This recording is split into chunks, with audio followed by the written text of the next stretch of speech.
If you love me, please don't judge me. Got my hands tied, the power's above me. Don't shoot the messenger, I'm just a puppet here. If you wanna place blame, then look to the puppeteer. Family, fortune, envy, jealousy, privilege, passed on, legacy, secret, sabotage, borderline, felony, suicide, subtract, selfish, pedigree, yeah.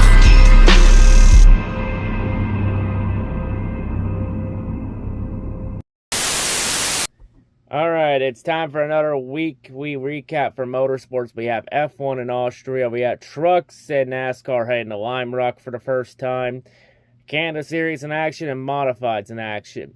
And for everybody wondering about the bracket challenge, well, I'll just summarize Atlanta for the bracket challenge in a nutshell. There are no perfect brackets left. Everybody's bracket got busted after Atlanta. Honestly, who didn't see that one coming after Atlanta? Like, honestly, who knew that starting the in-season challenge at a fucking stupid speedway would be a horrible idea at a 100% rate to bust everybody's bracket? Like, geez, I knew a lot of people's brackets were going to get busted after Atlanta, but I didn't think everybody's would get busted. Good lord. But yeah, that was kind of predictable at the same time. But anyway, let's take a look at what else happened in motorsports this weekend at tracks not at Atlanta. Starting off, we have the trucks at Lime Rock for the trucks' first road trucks' first road course race at Lime Rock. A nice place up in Connecticut. And well, this race was just the Corey Heim show, as once again, it's Heim o'clock time, mother truckers. As Corey Heim literally dominated this race from start to finish. Like, Heim led like every lap except for one, because Lane Riggs got a lap on Heim on a restart. But yeah, Corey Heim led like all but one lap in this race and won with ease. Just no real competition in this truck race. Like, any action that happened in the truck race at Lime Rock happened behind Heim. And yeah, Corey Heim gets his 5th win of the year, as Heim is still hell-bent on trying to get that truck championship that he's been fucked out of the last 2 years. Yeah, just think of this. And Heim, he has just dominated this season. Even on the laps led margin, he's dominated by a wide margin, like not even close. But yeah, here's the sad news about Heim being this good. It most likely not going to result in a championship, and he's probably going to get fucked out of the championship for the 3rd straight year. Yeah, best driver in trucks the last 3 years. But because of how broken the championship format is, he's going to get fucked 3 times and have 0 titles to show for it. Like, let's be honest, Corey Heim should have like 2 or 3 truck championships by the end of 2025. But he'll most likely still be at 0 because this format is fucking stupid. Yeah, all of this speed and effort from Heim, only to end up getting screwed out of the championship at Phoenix in November. What a shame. If only NASCAR had a real championship format. Now, even though the Truck Series had no real chaos in this race, the ARCA race had all the chaos because, well, it's ARCA on a road course. Okay, I'll stop with the damn stereotypes for ARCA. We'll take a break on it. But yeah, really the story of this race was Thomas Anuasita. Fuck, I don't know how to say his last name. It's a fucking tongue twister. We'll just say Thomas Ann. But yeah, Thomas, he spun out early in the race, but he would claw all the way back. And then Thomas gets his first career ARCA win, coming all the way back from behind and winning at Lime Rock. So yeah, that 70 cars now won 2 of the last 3 ARCA races, since Train Lapsevich also won a race in that car at Berlin a couple weeks ago. But yeah, that now makes it 6 ARCA first-time winners in ARCA in 9 races, and we're not even halfway yet. So yeah, ARCA definitely living up to, definitely making names here for sure.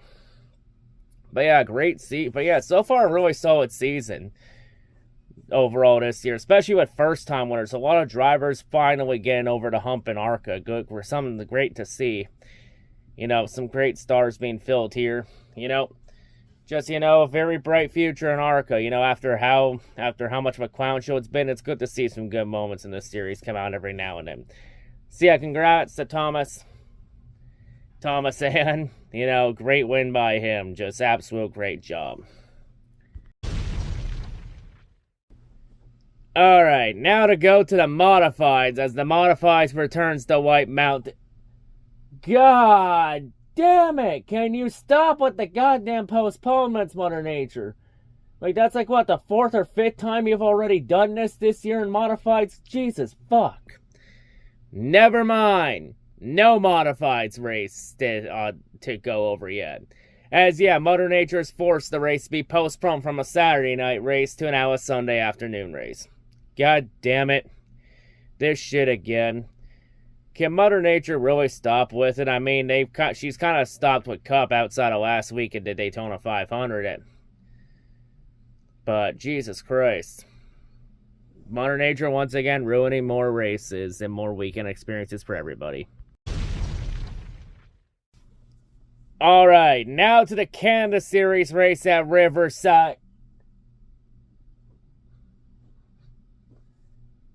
Well, Mother Nature, I'm waiting for the postponement. Come on, where is it? You've done it the last 2 races with Shoddy Air and Sunset and fucked me out of a vlog. Because I guess now it's illegal for me to show up to a Canada Series race without a beard now. Even though you had no problem with me doing that at Delaware in 2023 and Delaware last. But I guess now all of a sudden it's illegal. So where's the postponement? Wait, you're not postponing it?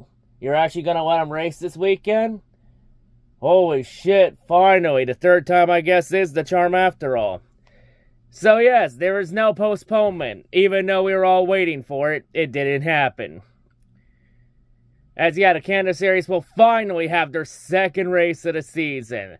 Over a month since the last race back at Canadian Tire Motorsports Park. Well, keep in mind, Riverside was supposed to be the 4th race of the season, but because of Mother Nature ruining out everybody's fun, it's now the 2nd race because of Shoddy Year being postponed back to November, and we don't know if Sunset's happening or not because of how much limited space there is on either schedule. They haven't even announced the rescheduled date for that race. It's still TBD.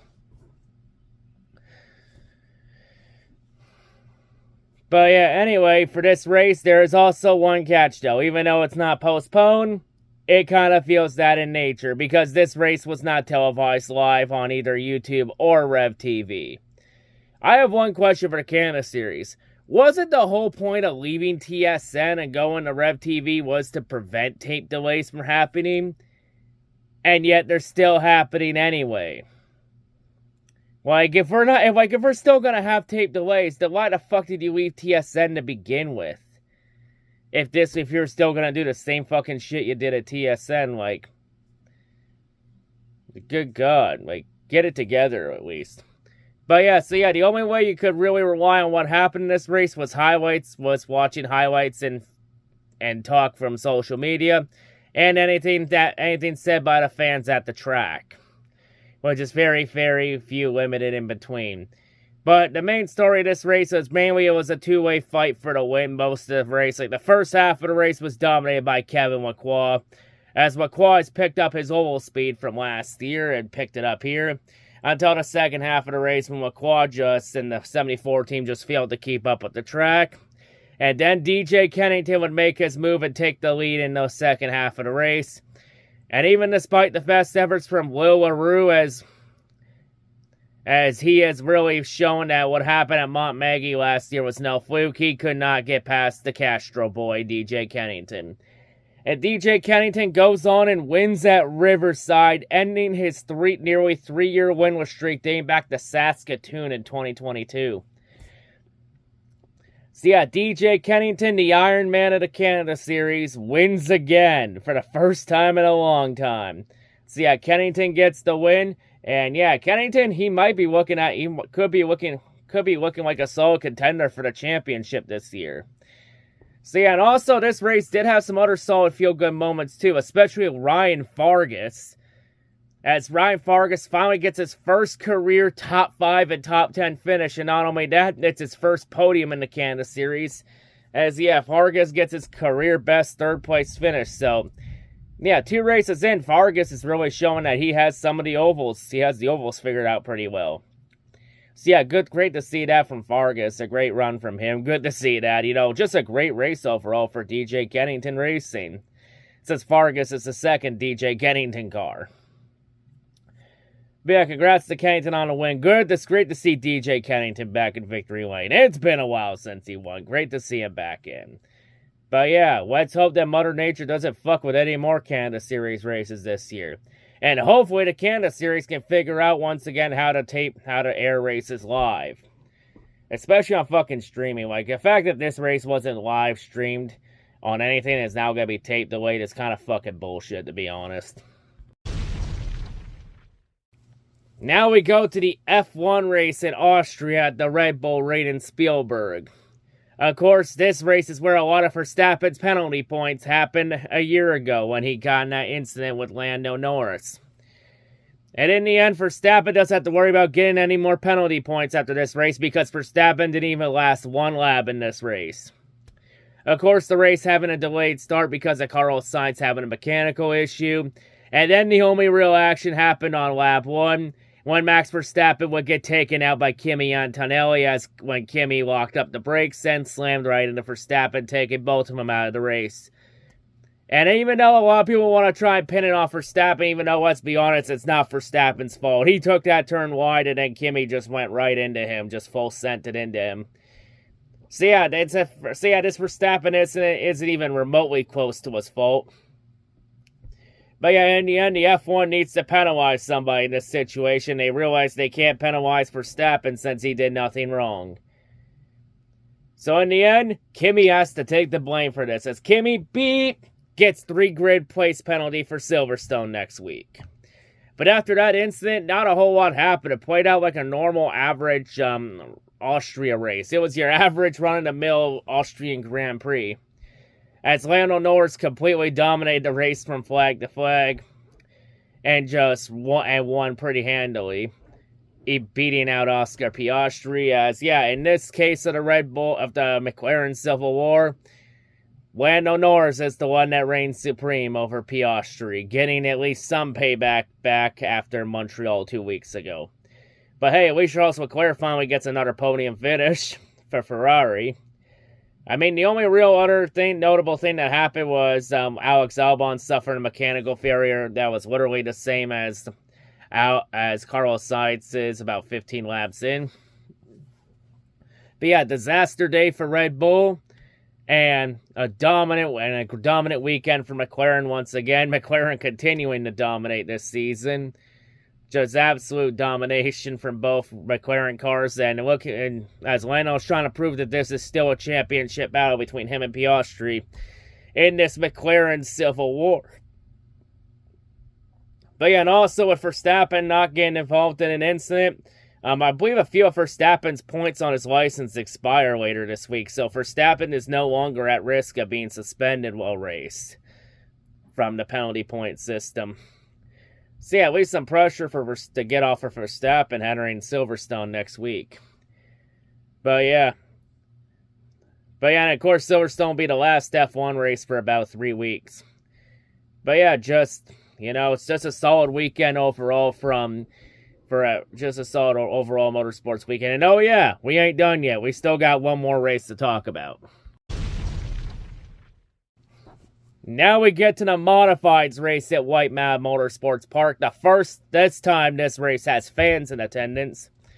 As the last time we raced here, it was back in 2020 for modifieds, with no fans in attendance. So yeah, at least modifieds finally doing things right at White Mountain. And while this race was pretty back and forth, there are a lot of comers and goers in this race. The Bond Seniors were the class of the field all race, while Ron Silkwood gets taken out in the late portion of the race from Luke Baldwin, and then Austin Beers would get caught up in an accident. But in the end, the one that would reign supreme at the end of White Mountain would be Kyle Bonsignor, the cousin to Justin. As late 2020, a Bonsignor ends up reigning supreme in the White Mountains. But it's not Justin, it's Kyle, as Kyle gets his 3rd career modifieds win, winning at White Mountain Motorsports Park. So yeah, great win from Kyle Bonsignor there. And with that win, it means now we've had 6 different winners in 6 races. So Modifieds is living up to the parody name. So yeah, I mean, everyone has always talked about how Modifieds is extremely underrated and deserves more attention. Well, another solid banner race helps that too. And I mean, the amount of parity we have this season also helps that case too.